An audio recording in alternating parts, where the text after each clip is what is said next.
গৌতম সম্যক সম্বুদ্ধের শাসনে কে সর্বপ্রথম একজন গৃহী হিসাবে অথবা একজন স্ত্রীলোক হিসাবে সর্বপ্রথম কে শ্রোতাপন্ন হয়েছিলেন, সে কথাটির উত্তরে নিহিত আছে আষাঢ়ী পূর্ণিমা দিবসের পবিত্রময় তিথিতে। আমরা প্রত্যেকেই জানি আষাঢ়ী পূর্ণিমা দিবসের রাত্রি 589 খ্রিস্টপূর্বাব্দের একটি পবিত্রতম শনিবার। সেই দিবসে ভগবান বুদ্ধ সেই বর্তমান ভারতের সারনাথে ধর্মচক্র প্রবর্তন সূত্র দেশনা দানের মাধ্যমে পঞ্চবর্গীয় শিষ্যদেরকে তার অমৃততম ধর্ম দিয়েছিলেন। সেই ধর্মচক্র প্রবর্তন সূত্রের পরপরই নব সম্বুদ্ধত্বে উপনীত ভগবান বুদ্ধ গৌতম তিনি আরেকটি সূত্র দেশনা করেছিলেন, যে সূত্রটির নাম হেমবত সূত্র। এই হেমবত সূত্রটি হচ্ছে হেমবত এবং শাতগিরি নামক দুজন যক্ষের মধ্যে ভগবান বুদ্ধের গুণাবলী বিষয়ক কিছু আলাপ আলোচনা। সেই ভগবান বুদ্ধের গুণাবলী বিষয়ক দুইটি যক্ষ হেমবত এবং শাতগিরি যক্ষ দুজন অন্তরঙ্গ ব্যক্তিত্বের আলোচনাগুলো শ্রবণ করেছিলেন কালী নাম্নী একজন উপাসিকা। সেই কালী নাম্নী উপাসিকা তার পিতৃগৃহে এসেছিলেন সন্তান জন্মদানের উদ্দেশ্যে।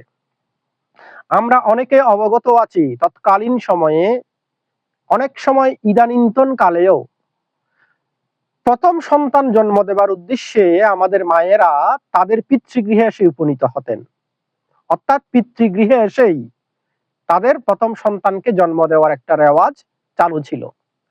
সেই রেওয়াজটি রক্ষা করার উদ্দেশ্যে কালী নাম্নী উপাসিকা সন্তান জন্মদানের উদ্দেশ্যে প্রথম সন্তান তার পিতৃগৃহে এসেছিলেন। ওই সময় শাতগিরি এবং হেমবত দুইজন যক্ষের বুদ্ধের গুণাবলী বিষয়ক আলোচনাগুলো তিনি শুনেছিলেন।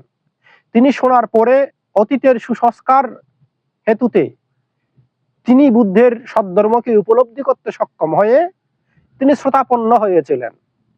এই কালী নাম্নী উপাসিকায় হচ্ছে গৌতম সম্যক সম্বুদ্ধের শাসনে সর্বপ্রথম একজন উপাসিকা, যিনি সর্বাগ্রে শ্রোতাপন্ন হয়েছিলেন এবং তার যে সন্তান পৃথিবীতে এসেছিলেন সেই সন্তানও তার উপযুক্ত কালে ভগবান বুদ্ধের কাছে দীক্ষা গ্রহণ করে অশীতি মহাশ্রাবকগণের মধ্যে তিনি 16 কোটি কর্ণ 13 নামে অভিহিত হয়ে অরহত্ত ফলে উপনীত হয়ে জগৎ বিখ্যাত হয়েছেন।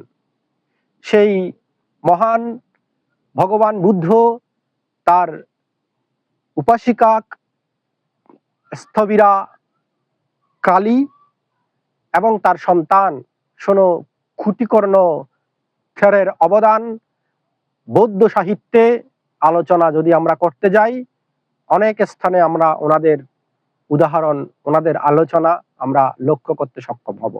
সকলকে শ্রদ্ধা।